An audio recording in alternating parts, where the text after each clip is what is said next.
stages. What I'm going to talk about is how that God is preparing us to create stages that don't exist. Okay? So, whatever applies to you, take it. If it doesn't, please ignore it. This is just my personal experience. Okay? So, that's the last disclaimer. What is the stage? Right? It's a pathway of freedom that doesn't exist yet. Okay? A stage is a place of expression. It's a form. It's a medium through which God moves and meets his people.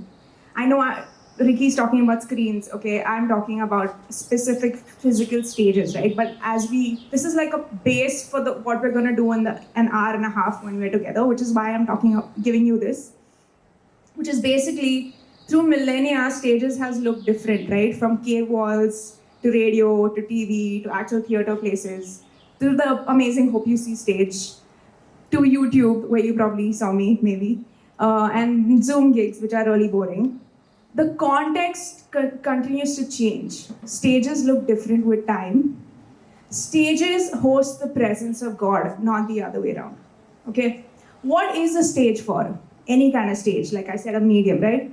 For me, my life verse and why I'm here is Isaiah 42 verse 1. The Spirit of the Lord is upon me to set the captives free. Period. The Spirit of the Lord is upon you to set the captives free. No one gets to veto that. Like it's done. To look oppression in the eye, to look at systems in the eye, whether it's the church system, whether it's the worldly system or my own system, right? To look it in the eye and call it what it is, right? To call it out. But everywhere I go now, I'm like Jhansi Ki Rani. I'm like, I'm gonna release the Spirit of God and set the captives free. Like Satan cannot do anything about that. Okay? So that is the point. That's what it's for. That's why God gives me a stage, a medium, right?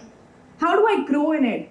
How do I take that dream that God has put in my heart into reality? So think about the dream that God has put in your heart, and whether it's stage or whatever else, through community, incubated in a womb of community, prayer, the word, serving my community and mutual accountability is how that dream grows. I know you know this, but I just want to say it anyway. For me, standing here, serving my community, I'm a worship pastor from Bombay. For the past 12 years, I feel like now in many ways, the uniqueness of what I'm carrying has been shaped and formed in the incubation of my community. Serving my community is how I grew in it. Some of us want to go off, that's fine. Just figure out if that's what God wants you to do, but because maybe he wants to take that dream you're thinking about today and bless your church with it, without thinking about how that's going to bless your ministry. You know what I mean? You can think about that line later. Yeah. A specific, unique dream to set the captives free. The way you're going to set the captives free, I don't get to do that because I'm not you, and I could probably never do that. So there are many people here right now. The first time Sheldon and his worship team saw me, I was actually on a secular stage singing my original, okay? And in many ways, I am a worship pastor, but I also feel called to lead in spaces that don't know Christ and translate that, whether they get it or no, but that they would feel his love. So that is what I feel called to. And maybe right now, actually a lot of us right now, you might be creating something right now and you're thinking there's no stage or platform right now where I can release or express or serve with this thing that God is doing inside of me. God doesn't need my tricks, okay? Let's let that sink in. He doesn't need it. What the world needs right now is what you're carrying inside of you, irrespective of what it looks in terms of perception. The world is shifting, like he said. The church is shifting. The forms are changing. The forms in how we worship, how we encounter God. This, to me, is church. It's no coincidence that this whole stage is sobers. Okay? Because like Harriet Tubman, who was like this American abolitionist, who basically freed slaves, right, in America, she didn't get the pathway to freedom in a theology book. It came at the feet of God when many people told her, you don't know the way to freedom. You don't know how to create a way out for people. She sat at the feet of God and she sat with the Bible and she created a network of freedom. And I feel that is what our generation is going to do. Okay? There's no blueprint for the stage that God is creating for you. There's no ready-made pathway for the captives to be set free. So, just like Mary carried Jesus inside of her, I feel a lot of y'all are carrying something right now inside of you that the church has no idea what it even means. It doesn't fit in the box of what church looks like. It doesn't fit in it. Because you are, guess who the future of the church is, right? It's probably you.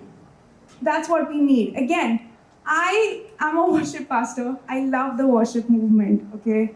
On a very deep personal level. But I do feel like there are many different creative expressions that God is going to use, and we are stepping into that, not through what will work, not from over here, but from how the Spirit is going to lead us in those areas of brokenness that we are in, right? So I just want to close with this.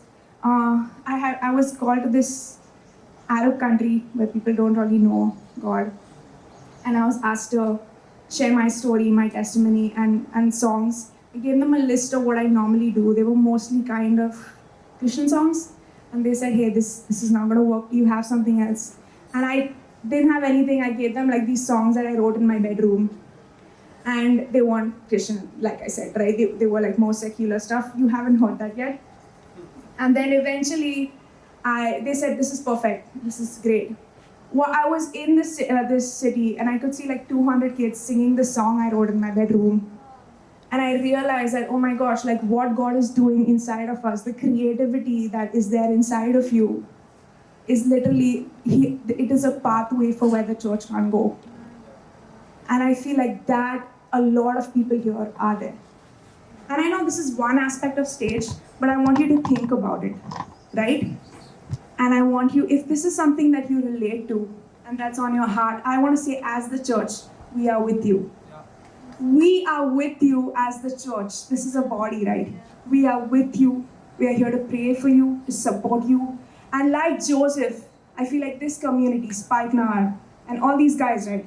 They're the Josephs telling you, hey, we're with you, we got your back. Let's go out in the world and get the kids that don't know who Jesus is, right? And maybe it will require a stage. So yeah, I'm done.